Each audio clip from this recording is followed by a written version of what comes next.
Okay, I want to do a couple of these real quick. So I have this function, x minus 5 over x plus 4. And so the problem point in the domain is negative 4. And I'm working off of this, and maybe I'll take a look at this other sheet that I have.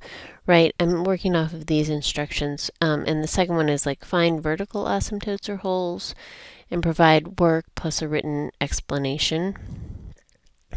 A written conclusion of why you're choosing vertical asymptote or hole, and then algebraically find the limit of each side, and then find horizontal asymptotes or oblique and find limits, X and Y-intercepts, and then graph. So that's what I'm going to do.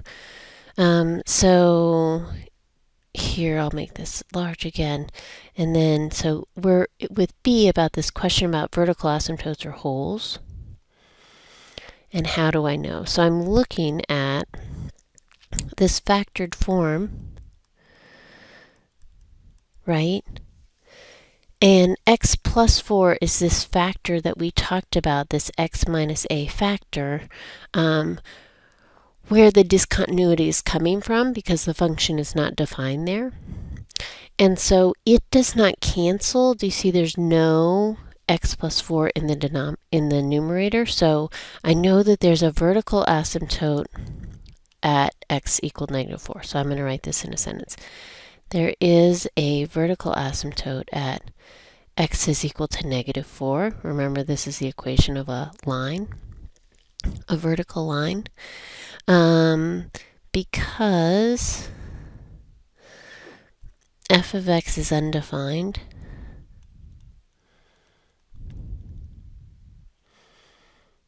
At x equal to negative 4, and x plus 4 is not a factor.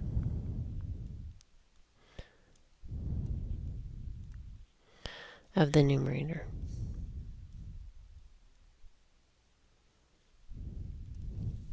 Okay. And then I need to find these two one-sided limits. Oops. So I'm going to find the limit as x goes to negative 4 from the right of x minus 5. And I'm going to do this using sign analysis. Right? And so when I'm around negative 4 and I plug that into the numerator, I get a negative value, like around negative 9. And when I'm to the right of negative 4, and I just kind of want to picture this, and I would say sometimes I do this picture just especially when I'm working on the negative side of 0 with negative values, just to kind of put down values that are to the right and to the left. And especially if you find yourself kind of like getting mixed up about which way is which, just put down this picture, right? So to the right of negative 4 are values that are small in magnitude. So that's like negative 3 plus 4. This should be positive. So this should go to minus infinity on this side. The limit as x goes to negative 4 from the left side, again, of this piece. And then here again I'm still negative, and then now I have a negative 5, so that's negative, so this should be going towards positive infinity. Okay. And then C, find any horizontal asymptotes or oblique asymptotes. And I know if you're doing the cases, you know how this should work out, that this limit should be 1, the coefficients, and so I'm going to show work to do that.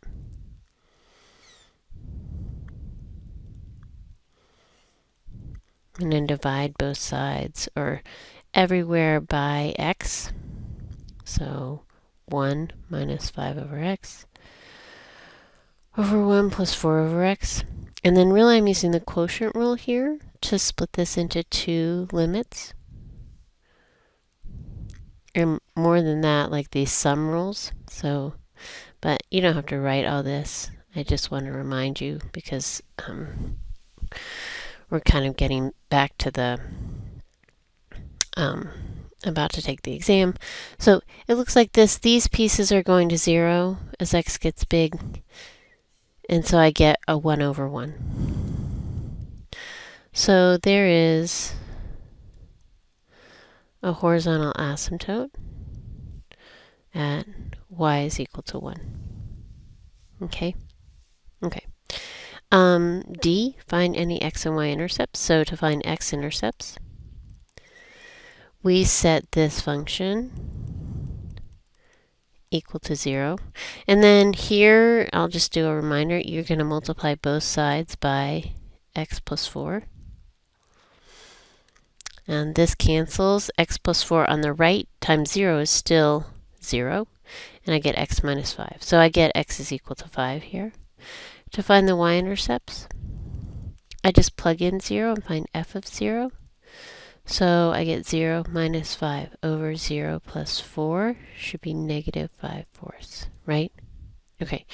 And then I'm just going to go ahead and put this information on a quick sketch of a graph. And sometimes you have enough information to kind of sketch what this looks like, and sometimes it's a little bit sparse, but I don't want you to spend a lot of time at this point finding a lot of extra values, because we'll do some more analysis with using the derivative. So I'm just gonna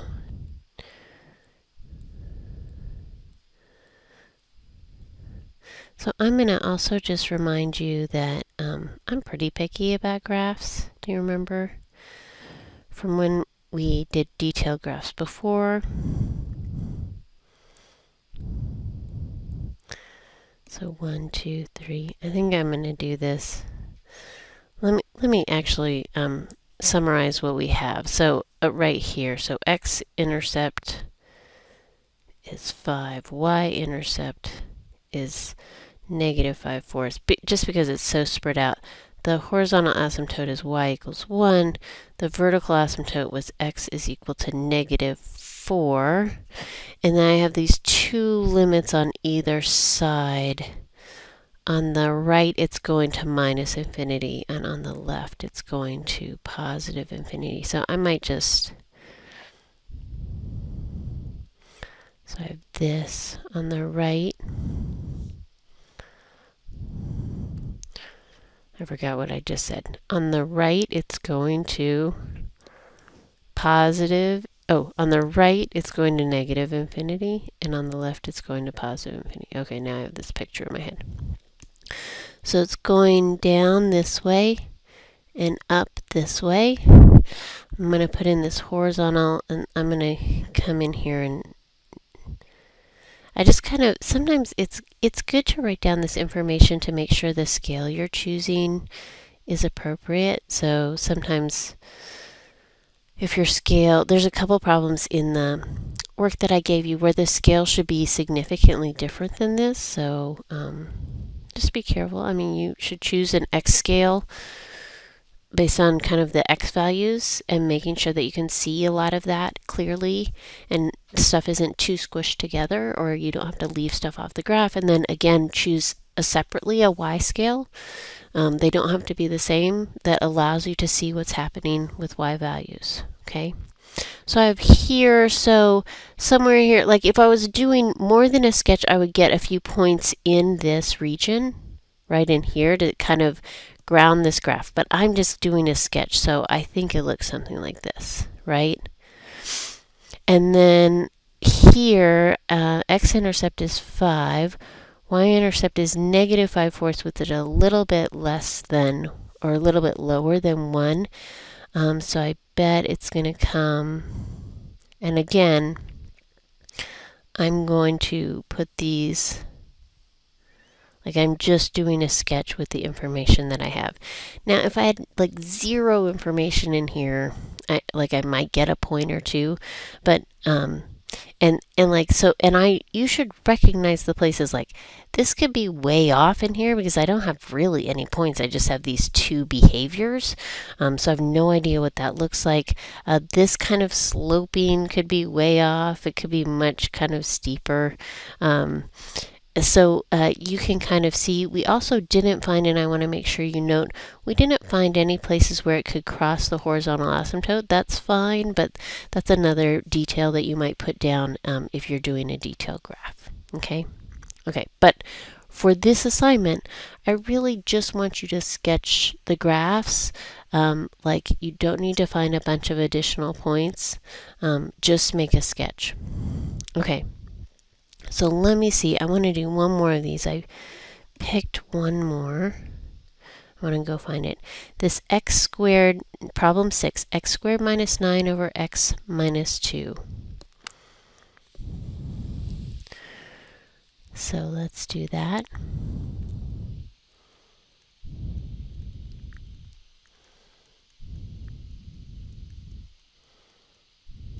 Let me make sure that's the right problem. I know. Yep. Okay. I just want to make sure they were both negative. Okay. So I'm looking at this, and a lot of times, even in this first step, I'll look at this in factored form just to kind of get a sense of like what the problem is doing. Although I would say here in this first form, you get a real sense of what the fact that there's no horizontal asymptote. There should be an oblique asymptote, right? And then the factored form reveals things like, is it a vertical asymptote or whole, and like X intercepts. So let's do this part. A, the domain. So x minus 2 is 0, x is 2. So I get minus infinity to 2, union 2 to infinity. B, there should be, again, I'm just going to write down this conclusion. There is a vertical asymptote at x equal to 2 because f of x is not defined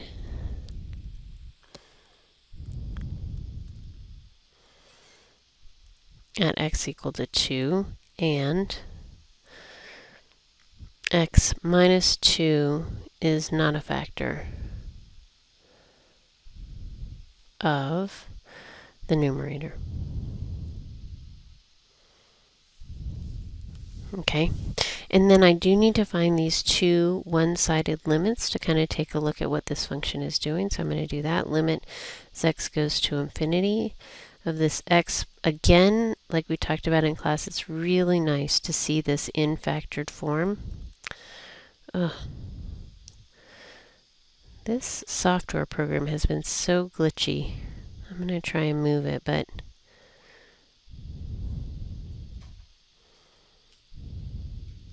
lately. Okay, so, and I'm not, okay, look here, I put towards infinity, but that's not where I want to go. Can we cross this out? That's not what I meant. I'm so busy paying attention to this glitchy thing. So I'm going to put, it's x going to 2 from the right, and then this is wrong, x going to 2 from the left. Those are my two limits I need to look at for this asymptotic behavior, right? So around 2, this would be like a 5 and positive, and this would be like a -1 and negative. And just to the right of 2, again, I'm going to draw this line, 2, there's 3, there's 1, right? To the right of 2, this thing, x minus 2, should be positive. So this should be going towards negative infinity because I have a positive times a negative times a positive. Do you see that? So the overall quantity is negative. Okay, then again, this should be positive, this should be negative. From the left, now I have numbers that are less than 2 and I'm subtracting 2, so like 1 minus 2 will give me a negative. Okay, and so now this should be going towards positive infinity. Okay, and then finally, I'm going to take a look at this, maybe long division, because I know that this should have a oblique asymptote, and I know I'm looking for that. So I'm going to skip even that analysis where we divide by the power, and I'm just going to go ahead and do long division. I'm going to set this up x squared plus 0x minus 9, right? That placeholder. So I get an x. x squared minus 2x, and I'm going to change signs, negative and positive. So I get a 2x minus 9, and I get here plus 2. So I'll get 2x minus 4 here, and again, change signs. And so I get a remainder of negative 5. So this function, x plus 3 times x minus 3 over x minus 2 is equal to this quotient, x plus 2, plus, and I get like negative 5 over x minus 2, or minus 5 over x minus 2, one of these, which means that in the limit as x goes to infinity, and really plus or minus infinity,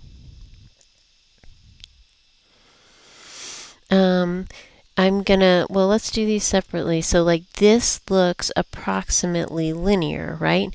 So this thing is when I'm going to infinity, let's look. This x value will go to infinity and get big. It'll be infinity plus 2, and this thing will go to 0. So this is going to positive infinity, right? And the limit as x goes to negative infinity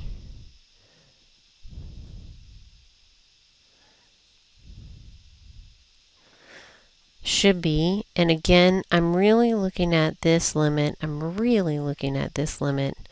x goes to minus infinity of this x plus 2 plus negative 5 over x minus 2, and seeing what happens. And when x gets really negative, this goes to negative infinity. I add 2 to negative infinity and it doesn't change it that much.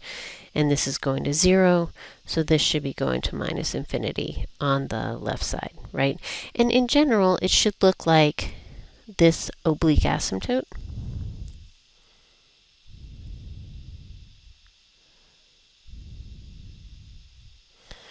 At y is equal to x plus 2. Okay. And then finally, D, we are going to have these x intercepts. So I have x plus 3 times x minus 3 all over x minus 2 is equal to 0. Again, I do this. I want to make sure that you understand what's happening when I solve this. It's not magic that these zeros of the numerator show up, but this process looks the same. Like I multiply by x minus 2, it cancels on the left, and on the right it's still 0, so I end up with just the numerator, and this gives me x is equal to negative 3 and 3. The y-intercepts, I'm going to plug into this form f of 0. I'm going to plug into the 0 squared minus 9 over 0 minus 2 and get just 9 halves, right? Okay, and then I want to put this on summarize what's happening. Okay, so I have these x-intercept,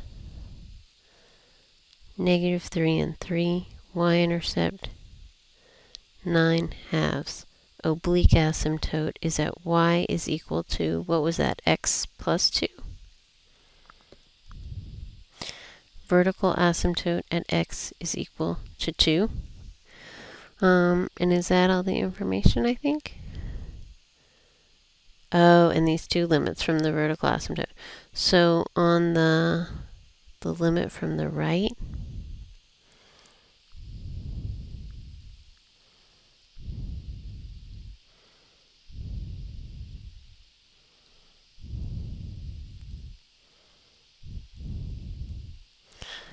so let's see, the limit from the right is negative infinity, and the limit from the left is infinity.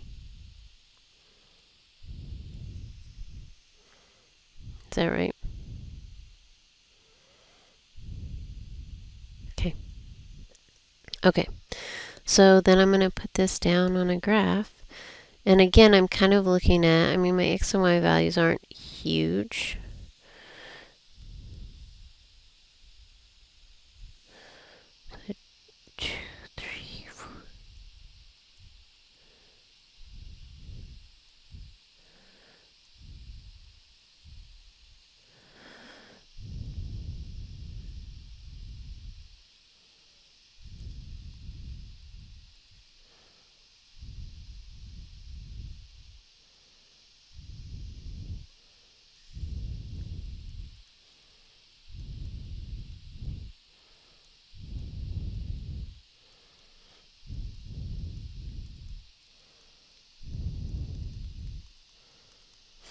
And again, I'm just going to put down the information that I have. So I'm going to put down -3 and 3 as the x-intercepts, y-intercept at 9/2. So it's like 4.5 right there. Vertical asymptote at 2.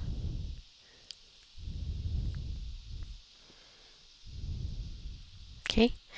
And then the oblique asymptote, I'm going to draw this line. The y-intercept is 2, and then I go up 1 and over 1 because the slope is 1.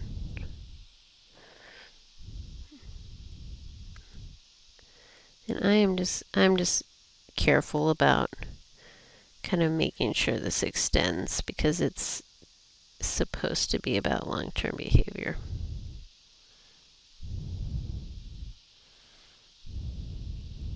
Right? So in here, let's see, this might be going up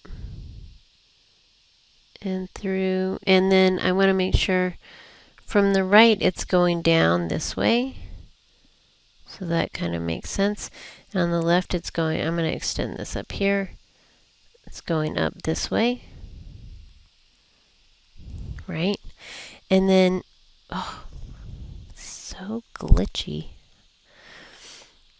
And then here it's going to come down. And like, I really don't know what's happening in here. Like, I feel super uncomfortable.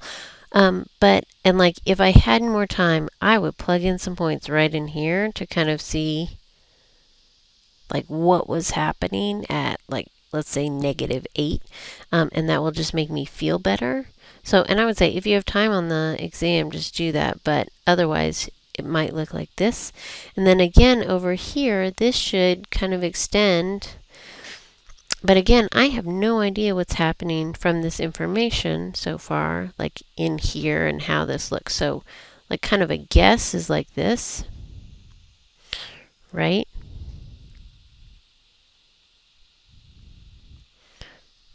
With something like this. Okay, and if it makes you feel more solid, just plug in like 8 point, like I think 7 would ground this, right? And I can see if it's here, right? And it just gives me a sense of where the function is located. Same thing over here, like plugging in -8 will give me a solid sense. So you don't even need to get a bunch more points, but if you have time, it just helps you feel a little bit better that you haven't made an error on the graph. Okay? Okay. Let me know if you have questions.